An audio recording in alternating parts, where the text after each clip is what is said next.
신학은 고루하고 능력이 없는 것이다. 신앙은 지식은 없고 열정만 있다라고 합니다. 이 두 가지를 꼭 나누어야 할까요? 지금 이 시대와 교회에 신앙과 신학의 조화는 꼭 필요합니다. 신신의 그 조화의 15번째 이야기, 장로교 신학 논쟁, 지금 시작하겠습니다.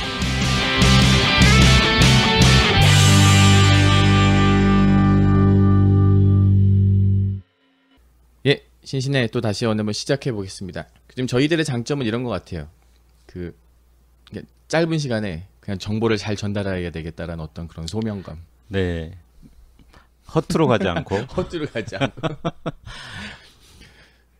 지금 기독교가 아마 사회적인 운동도 많이 했다고 하고 복음 전하는 것에도 많은 노력을 쏟고 있었고, 그러면서 기독교는 그 세력 혹은 그 교세가 좀 더 늘어났을 텐데, 늘어나면 늘어날수록 왜 그런 것들이 많이 있지 않았을까요? 많은 비판과 어떤 많은 동의하지 못한 여러 가지 일들이 아마 기독교 안에서도 좀 있지 않았을까요? 그러니까 선교사님들이 그 복음을 전했잖아요. 그렇죠. 네. 그러니까 선교사님들이 신학도 전했을 거 아닙니까? 네, 그렇습니다. 근데 시간이 가다 보면 이제 이런 문제가 생길 거예요. 선교사님들도 다양한 선교사님들이 들어오잖아요, 이제. 서로 생각이 좀 다른 선교사님들이 이제 들어오시는 거죠. 그렇죠. 그리고 지역도 달라지는 거예요. 네. 예, 미국 남북에서도 들어올 뿐만 아니라 호주에서도 오시고 캐나다에서도 오시고. 네. 근데 이분들이 신학이 같지가 않죠. 그렇죠. 그리고 또 같은 지역에서도 뭐 같은 교회 출신이라 하더라도 심지어 같지가 않을 거 아니에요. 그렇죠. 같은 교회에서 자라나도 좀 생각이 다른 사람들이 그렇죠. 많이 있으니까요. 예, 그러니까 이제 같은 지역에서도 그런데 네. 다른 지역에서 다른 스승에게서 배운 선교사들 입장은 같지가 않았을 거고. 그렇죠. 그게 첫 번째 이제 문제고요. 네. 두 번째는 일본에서 교육받은 사람들이 등장해요. 우리나라 기독교인들 중에서. 그래요? 네. 네. 왜냐하면 그때 일제 강점기고. 네. 일본은 뭐 제국주의 국가로서 굉장히 선진국이었어요, 당시에. 네. 그리고 우리나라가 사람들이 이제 유학을 가면 최고 가고 싶은 데는 당연히 미국이죠. 그렇겠죠. 근데 네. 미국으로 가는 거는 현실적으로 너무 어렵고, 그래서 차선책으로 일본이 이제 한국 유학생들의 로망이었어요. 그래서 당시에 일본 유학 가셨던 분들이 좀 많이 있었던 그렇죠. 거잖아요. 예, 이제 엘리트라 하면은 일본 유학 코스가 이제 거의 필수적일 정도로. 근데 기독교인들 중에도 이제 일본에서 신학을 배우고 오신 분들이 등장하게 돼요. 그럼 그때 이제 선교사님들께서 일본에도 신학교를 세우셨었던 건가요? 그렇죠. 일본에 이제 우리나라보다 훨씬 발전된 신학교들이 있었죠. 네. 기독교 역사도 우리보다 길고 신학적인 깊이도 상당히 깊었어요, 일본이. 네. 그런데 이제 일본은 기본적으로 얘기하면 좀 진보적이었습니다, 신학이. 네. 우리나라보다 훨씬 진보적이었고, 그 다음에 자립하려는 의지가 강했어요. 그 자립은 뭐냐면 서구 전통으로부터 벗어나서 일본이 스스로의 교회라든가 신학을 세우려고 했었죠. 이제 그런 데서 오는 또 문제점. 네. 또 세 번째는 뭐냐면요. 한국인들 스스로도 이제 시간이 지나면서 네. 신학이 깊어져요. 그렇겠죠. 또 여러 다양한 생각들을 하게 되고, 이제 거기서 총칭해서 얘기하면은 1930년대 중반에, 네. 특별히 1934년에 좀 진보적인 생각들이 이제 장로교 안에서 등장하는 거예요. 근데 그럴 수도 있을 것 같아요. 왜냐면은 이제 목사님들이 조선인 목사님들이 이제 점점 나오게 됐고, 그렇죠. 이제 해마다 예를 들어서 뭐 10명, 20명, 30명 이렇게 나온다면은 그 인원이 점점 뭐 100명이 되고 200명이 됐을 텐데, 그분이 모두 똑같은 생각을 가지지는 않으셨을 거 아니에요. 그렇죠. 예. 또 이제 기독교도 시간이 지나면서 네. 이제 깊어지는 사람들이 있었을 거 그렇죠. 아니에요. 네. 선교사들이 가르쳐 준 게 다 맞나? 뭐 이런 데 의문을 품을 수도 그렇죠. 있고. 네. 그러면서 이제 근데 여기서 좀 말씀드리고 싶은 건 뭐냐면은 감리교는 네. 장로교에 비해서 훨씬 신학적 해석이 좀 자유로웠고 진보적이었어요. 네. 처음부터 약간 출발이 좀 달랐나 출발이 봐요. 달랐어요. 지금도 다르잖아요. 지금도 그렇죠. 감리교 신학대학하고 총신대 신학적 입장은 많이 다르잖아요. 네, 맞습니다. 그런 것처럼 그 당시에 이미 감리교는 성서 비평학이라고 하죠. 네. 그러니까 성서를 다른 책 연구하듯이 역사적인 비평 방법을 허용해 왔습니다. 네네. 뭐 아주 막 독일의 자유주의 신학 이런 건 아니에요. 네네. 그렇지만 학문적 수준에서 온건한 성서 비평학을 감리교는 허용해 왔어요. 성서 비평학이라면 좀 간단하게 설명해 주시면 어떤 걸까요? 그러니까 아주 쉽게 얘기하면은 성서를 네. 일반 역사책이라든가 문학책 연구하듯이 하는 거예요. 뭐. 그러니까 뭐냐면 우리 보통 기독교인들은 성서에 대해서 하나님의 말씀이고 계시고 축자 영감이라는 그렇죠. 생각을 하잖아요. 축자 영감이라 하면 여기서 약간 용어들 한번 축자 설명해 주시는 게 영감이라 좋을 것 같아요. 하면은 이제 글자 하나에 네. 성령의 영감이 있어가지고 네. 오류가 없다는 거죠. 그렇죠. 예를 들어서 내가 이 성경에 어떤 창세기를 적었는데 내 몸이지만 하나님이 직접적으로 뭔가 개입하셔서 한 글자 한 글자 하나님이 작성하셨다. 네, 통제했다는 거죠. 네. 네, 인간이 썼지만 하나님께서 그 전 과정을 통제했기 때문에 오류가 없다는 거예요. 네. 근데 이런 생각을 갖고 있으면요, 그 성경을 연구의 대상으로 놓기가 어려워요. 그렇겠죠. 근데 성서 비평학이라는 거는 역사책 연구하듯이 하나의 문서로 연구를 하는 거예요. 그러다 네. 보면 거기서 나타나는 새로운 발견들이 있을 거 아니에요. 그렇겠죠. 네. 예를 들면은 뭐 창세기가 모세가 썼다고 알려져 왔는데, 네. 모세오경, 네. 모세가 썼다고 알려져 왔는데 모세가 죽은 이후의 사건도 기록이 돼 있는 거예요. 그렇죠. 그러면 상식적으로 이해하기가 어렵잖아요. 맞아요. 그리고 또 모세가 물론 기록 활동을 했겠지만 그 모세오경을 또 언제 기록했을 거며 맞아요. 그 광야에서 그걸 잘 기록할 수 있었을까? 그리고 또 그때 쓰는 언어도 그 당시 이렇게 잘 정리정돈이 돼 있었을까? 뭐 이런 얘기도 할 수 있겠고. 뭐 그런 이제 복잡한 문제가 생길 수 있잖아요. 네. 근데 성서 비평학을 하면은 그걸 학문적으로 그냥 정리하면 돼요. 그런데 이제 그게 성서가 아니라면 큰 문제가 없습니다. 근데 성서라 하면은 그렇죠. 이게 이제 교리적인 생각과 부딪히잖아요. 네, 맞습니다. 그래서 감리교에서는 어쨌든 그런 것들에 대해서 좀 수용적인 태도였어요. 그렇지만 장로교는 출발부터가 굉장히 보수적이었기 때문에 이런 생각들이 이제 1930년대에 등장했을 때 네. 굉장히 폭발적인 이제 저항에 부딪히는 겁니다.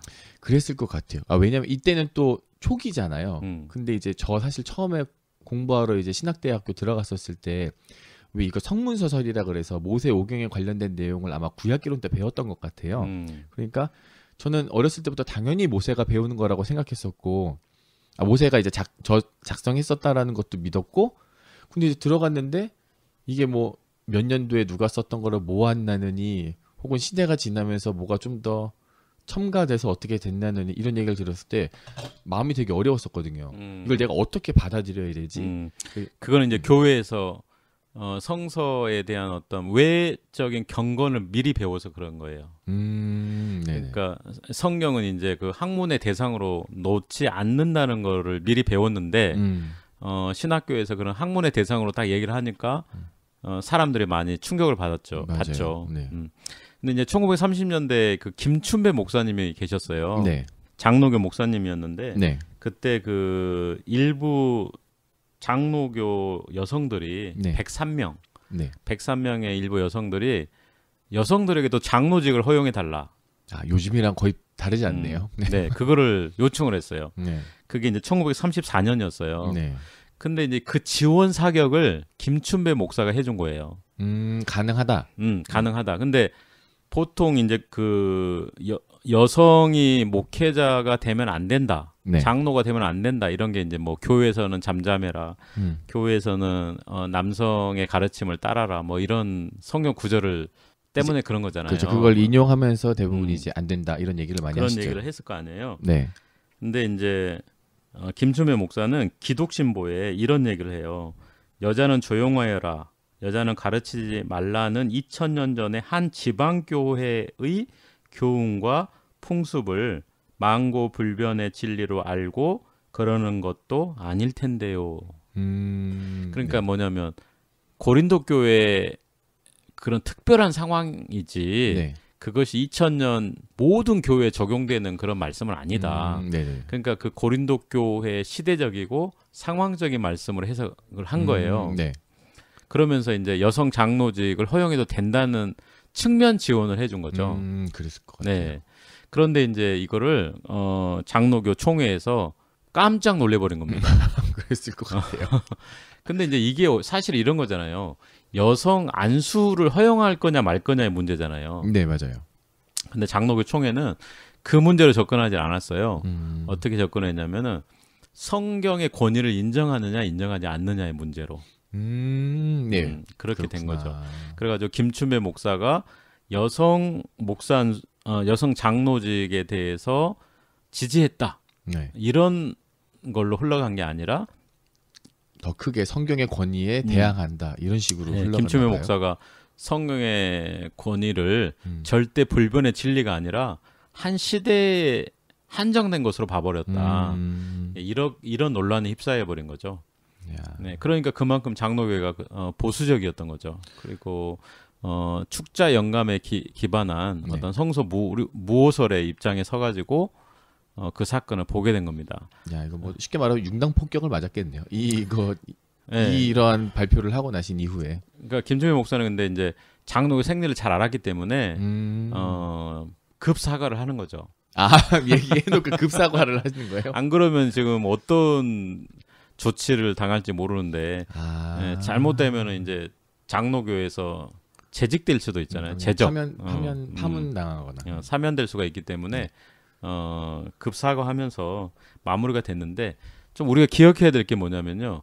이때부터 이제 박형룡 박사라는 분이 등장을 해요. 네. 들어보셨어요? 아니요, 한 번도 못 들어봤어요. 아, 못 들어보셨구나. 굉장히 중요한 인물인데.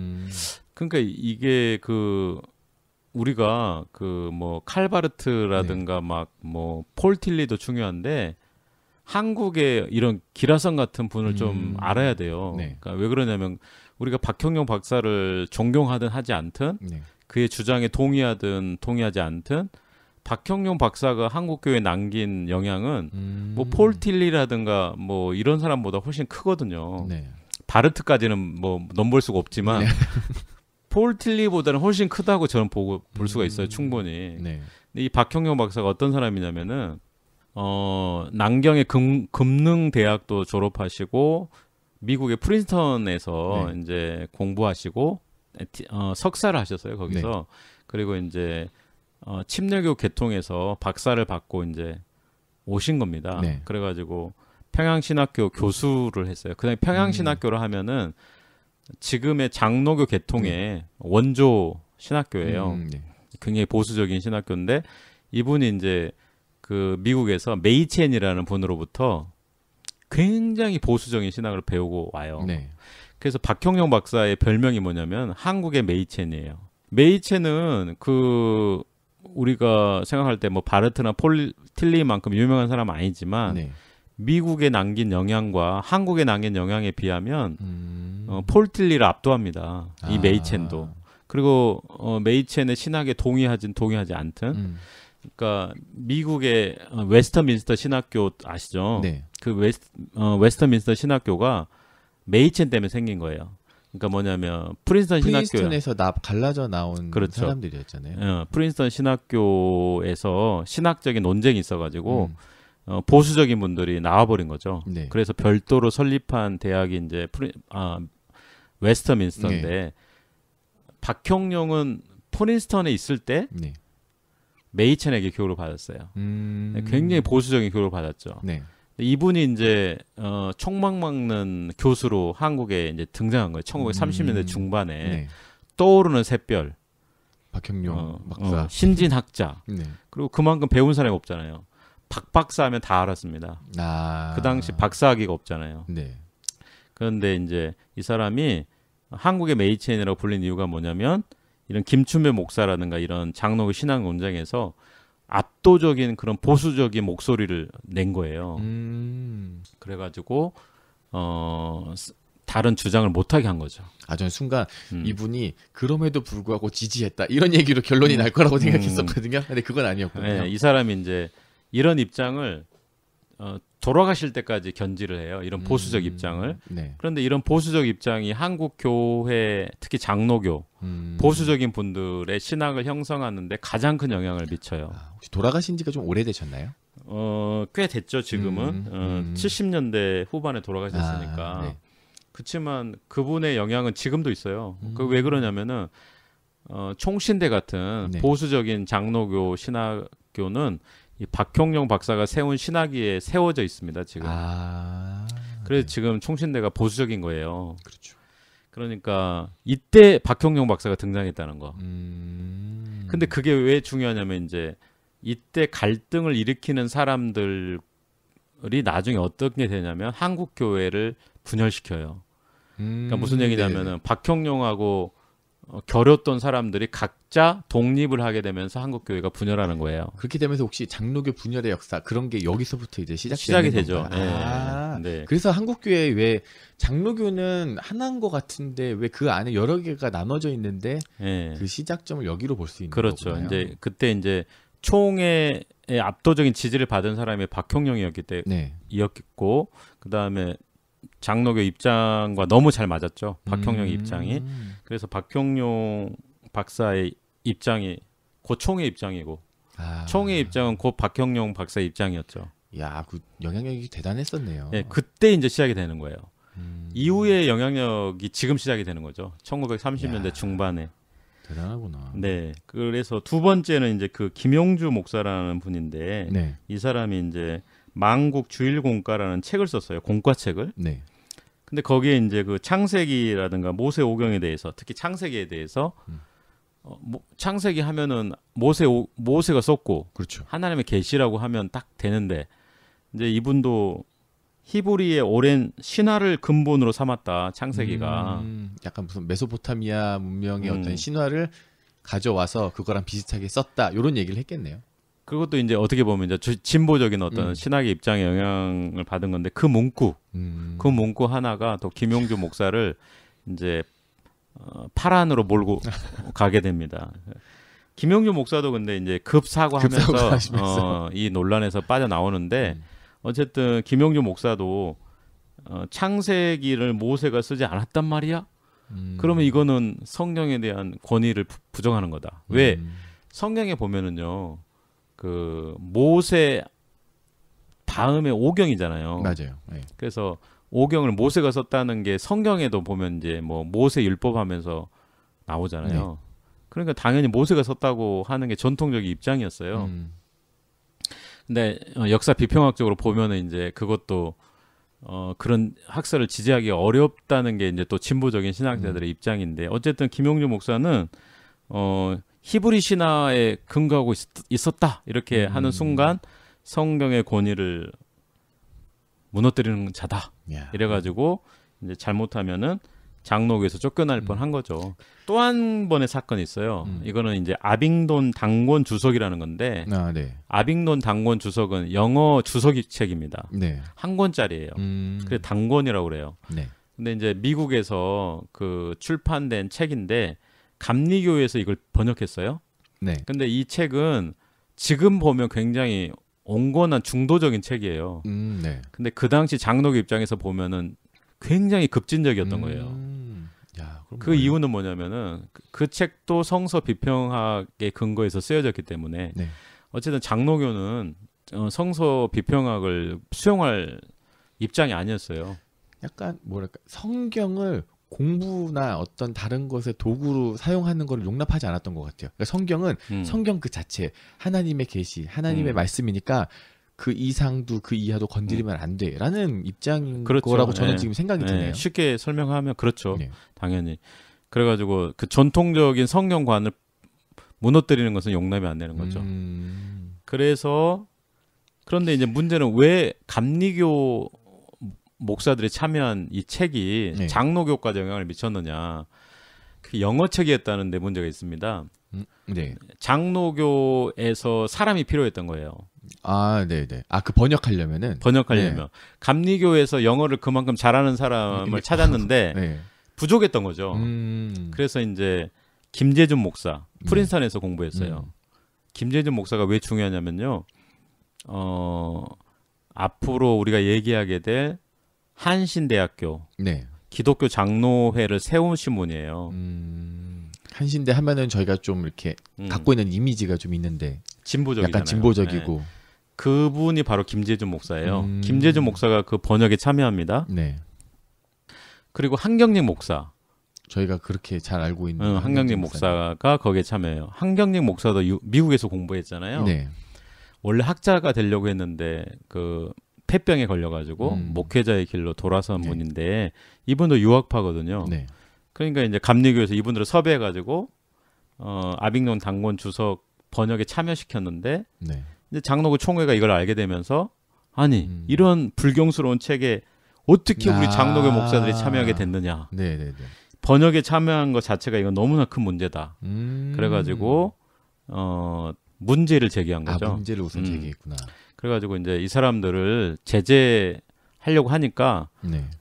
거기에 참여했던 장로교 목사들이 이제 사과를 한 거예요. 또 급사과. 네. 성명서 우리가 왜 참여하게 됐는가에 대한 간단한 이제 그 성명서를 발표하게 되면서 위기를 극복한 거죠. 근데 여기서 좀 유념해야 될 게 뭐냐면요. 네. 김재준이라든가 한경직 목사는 김용주라든가 김춘배 목사의 급이 아니었다는 것입니다. 그러면 그 급이 안 된다라는 게 그럼 어떤 의미이신가요? 그러니까 김재준 목사나 한경직 목사가 박형룡 목사에 맞먹는 이제 힘을 나중에 얻게 되는 거예요. 가지게 되는 거구나요. 네. 지금은 힘이 없어요. 네. 그러니까 장로교 총회라든가 박형룡 목사에서 밀려가지고 목소리를 내지를 못했죠. 그런데 나중에 이 사람들이 자기만의 힘이 생겼을 때는 목소리를 낼 거 아닙니까? 그렇죠. 그러다 보니까 이제 나중에 어떤 일이 생기냐면은 김재준 목사와 한경직 목사는 박형룡 목사와 갈등을 하게 되면서 장로교 내에서 이제 새로운 교단이 생기는 거죠. 김재준 목사의 어떤 기장, 그다음에 장로교 통합 한경직 목사, 그다음에 장로교 합동 박형룡 이렇게 되는 거예요. 그러니까 이 장로교 신학 논쟁이 중요한 이유가 뭐냐면 이때의 문제가 이제 좀 발전을 하게 되는 거죠, 결국. 근데 그렇게 되면서 되게 유명한 학교 하나씩이 좀 생기는 거 아닌가요? 결국 학교 때문에 또 교회가 분리됐다고도 볼 수 있어요. 어떤 면에서 보면은. 나중에 그건 또 설명하겠습니다. 네. 근데 이게 분열이라고도 할 수 있겠지만 다양성으로 볼 수도 있지 않나요? 약간 신학의 다양성, 하나님을 좀 아는 거에 있어서 다양한 시각. 그 아주 좋은 생각이에요. 박형룡 박사라든가 장로교 총회가 그런 시각을 가졌으면은 이런 갈등이 안 생겼겠죠. 그렇겠죠. 근데 왜 저번에 교수님께서 그런 말씀하셨잖아요. 꼭 분리되지 않아도 모두가 하나의 이름을 가지고서도 다양한 목소리를 낼 수 있는 건데. 그렇죠. 이게 참 어려운가 봐요. 그런데 이제 박형룡 박사를 중심으로 한 장로교 총회는 그 당시 길선주 목사도 여기에 큰 역할을 했거든요. 네. 그러니까 보수적 신앙을 세우는데 그분들의 입장은 성경관은 기독교의 핵심으로 봤던 것 같아요. 그러니까 성경관이 무너지면 다 무너지는 거라고 봤던 것 같아요. 절대 지켜야 되는 어떤 그 하나 그게 바로 요거였기 때문에 누구도 건드리면 안 돼. 예, 그래서 이거는 기독교 신앙의 어떤 핵심 가치이기 때문에 건들면 안 된다. 그렇게 봤던 것 같습니다. 그러면은 이제 마지막 이런 질문을 한번 해보고 싶습니다. 이게 거의 한 7, 80년 전의 이야기잖아요. 네. 지금 장로교도 비슷하다고 생각하세요? 아니면은 아직은 좀 열렸다 이렇게 생각하세요? 뭐 그 당시보다 닫혔다고 보기는 어려워요. 왜 그러냐면은 시간도 많이 지났고 그렇죠. 한국 사회가 너무나 다양화되고 많이 변했고 그다음에 뭐 유학 갔다 오신 분도 너무나 많고 또 사회가 너무 발전해 버렸잖아요. 그래가지고 옛날 어떤 성경관을 갖고 있기는 힘들죠. 그런데 크게는 변하지 않은 것 같아요. 그러니까 전체적으로 그 한국 교회에서 차지하는 장로교 비율이 너무 높고 아까 잠깐 저희 개인적으로도 얘기했지만 거의 한 60% 가까이 된다고 하셨던 것 같은데. 네네. 너무나 높고 네. 지금 이렇게 보통 얘기해요. 그 기독교가 지금 1000만이 안 되죠. 그렇죠. 1000만이 안 되는데 장로교 합동과 통합 합쳐서 약 500만 정도 얘기하거든요. 이야. 그것도 이제 많이 잡은 거겠지만 그 정도예요. 그러니까 장로교가 차지하는 비율이 한국교회에서 엄청난 거죠.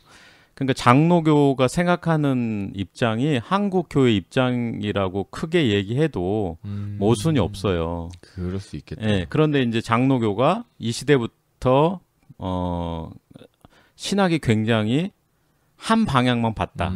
그건 뭐냐면은 보수적이었다. 그렇죠. 예, 그러다 보니까 한국 교회는 전체적으로 보수적이었고 그 다음에 다양한 신학적 목소리를 내기는 어려웠다. 네, 그런 거죠. 논쟁을 논쟁으로 보기가 어려웠던 거예요. 약간 그럴 수도 있을 것 같아요. 약 10명의 분 중에 5분이 장로교였다가 이사를 가고 다른 교회를 갔는데 자기랑 맞지 않는 거를 본 걸 좀 이상하게 생각했었을 수도 있을 것 같아요. 아, 그거는 이렇게 볼 수가 있어요. 그러니까 장로교만 보수적이었던 건 아니에요. 한국 교회가 전반적으로 보수적인데 장로교가 유독 보수적이었죠. 그럼 혹시 아까 두 번째라고 했었던 감리교도? 감리교는 장로교에 비해서 덜 보수적인 거지. 뭐 우리 한국 교회 감리교라고 그래서 막 미국 감리교처럼 막 이러는 건 아니에요. 미국 감리교 잘 아시잖아요. 뭐 거기는 네.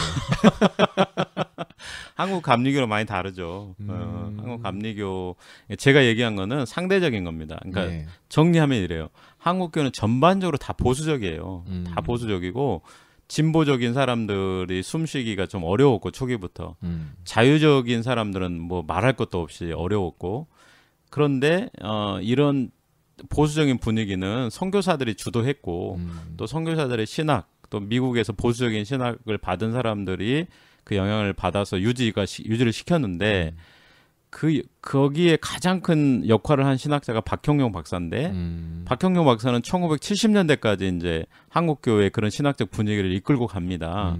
그런데 그 시작을 이제 1930년대 중반에 하는 거예요. 이제 그러면서 등장하는 이제 김재준 박사라든가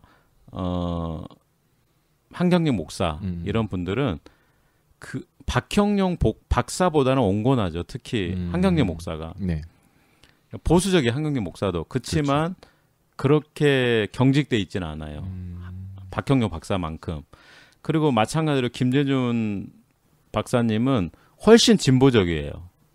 그래서 이제 지금 기장 신학이 한신대 신학이 이제 네. 그렇게 해서 좀 진보적이고 통합. 네. 장로교 통합은 기장과 총신의 중간이잖아요. 그렇죠. 예, 한경림 목사의 신학이 그랬던 거죠. 그렇게 이해하시면 되는데 한국 교회는 지금도 세계 교회에 비하면은 굉장히 보수적인 교회로 알려져 있고요. 거기에 당연히 장로교의 역할이 가장 컸던 거죠. 그 보수적인 역할을 하는데 한국 교회는 약간 선택지가 조금 적은 것 같아요. 적죠, 당연히. 미국은 이렇게 내가 만약에 이게 좀 더 선호해서 여기로 한번 내가 선택해 보겠어 하면은 그런 교회 선택할 수가 많이 있는데 한국 교회는 꼭 1번 아니면 2번 두 개 중에 하나를 선택해야 되는데 2번이 너무 힘이 작은 거예요. 그러니까 좋은 비유입니다. 네. 예, 딱 그래요. 그 한국은 하나가 유행하면은 한국 전역 유행하잖아요. 맞아요. 옷 같은 것도. 옷 같은 것도 예, 땅이 좁고 그 얘기 하셔서 좀 제가 미국 교회에서 얘기하면은 그 미국 교회가 왜 그렇게 다양해졌는가. 네. 거기에 대해서 미국 교회 사가들이 하는 얘기가 있는데 그거는 땅 때문에 그렇다고 그런 얘기를 했어요.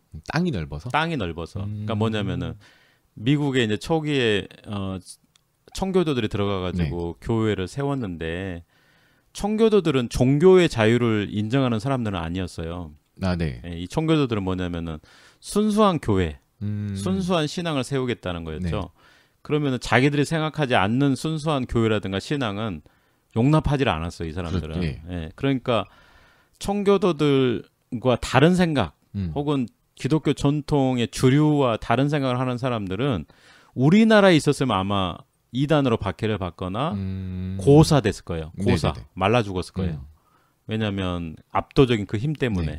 그런데 미국은 그게 불가능한 게 다른 생각을 가지면 살짝 이동하면 돼요. 저 옆에 지역으로 이동하면 모르니까. 이동하면 끝인 거예요. 그러니까 그 대표적인 게 그거잖아요. 그 몰몬. 네네네, 맞아요. 몰몬이 유타주까지 이동하면서 거기 뿌리를 내리고. 네, 뿌리를 내려가지고 지금 미국에서 4대 종교가 됐잖아요. 맞아요. 그러니까 미국에서는 다르면 이동을 하면 돼요. 떠나면 되고 다시 세력을 형성할 수 있는 기회가 훨씬 많은데. 그 미국에 유명한 거 있지 않습니까? 그 아미시. 네, 맞아요. 아미시라는 게 뭐냐면 그 제세례파의 후손들인데 지금도 그 18세기 복장을 그대로 입고 있잖아요. 네, 저 있었던 동네에서 한 2시간 가면 있었어요. 그래서 한번 갔다 왔거든요. 네네네. 어디 아미시 다녀오셨어요? 오클라호마의 지역에 있는 지역은 어딘지 모르겠는데 거기 아미시 마을이 있었어요. 그러면은 그 아미시 마을 앞에는 이제 아미시 마을이 공동으로 생산하고 있는 잼이라든지 다른 농수물 같은 것들도 파는 가게를 하나 놨는데 거기에 두 부류의 사람이 있어요. 하나는 아미시 전통 그 마을 신자들이 판매하고 또 파트타임으로 고용하는 사람들. 그러니까 유기농이네요. 그죠, 유기농, 완전 유기농이죠. 그 사람들은 현대 문명을 거부하니까. 맞아요. 그래서 수염도 길고. 네, 근데 그 재밌는 비유라고 할 수 있는데 한국에 아미시 있었으면 이거 사라지는 겁니다. 한국에서는 네. 그런 독특한 공동체를 형성할 수가 없어요. 그러니까 압사되는 거죠. 그 주류에 밀려서 사라져 버리는 거예요. 근데 미국이기 때문에 그게 생존돼요. 보면은 그 유럽에는 그런 아미시가 없잖아요. 그러네요. 네, 그게 미국이기 때문에 그렇습니다. 그거는 이제 그래서 그 이거는 막 애들이 장난쳐서 얘기하는 게 아니고 네. 미국에 저명한 역사학자들이 미국 교회의 다양성을 설명할 때 그 땅을 얘기를 해요. 그 땅이라는 것 때문에 미국이 굉장히 다양한 신학을 형성할 수 있었다. 좀 한편으로 좀 아쉽네요. 너무 선택지가 한국에도 이렇게 많이 없다라는 거. 네.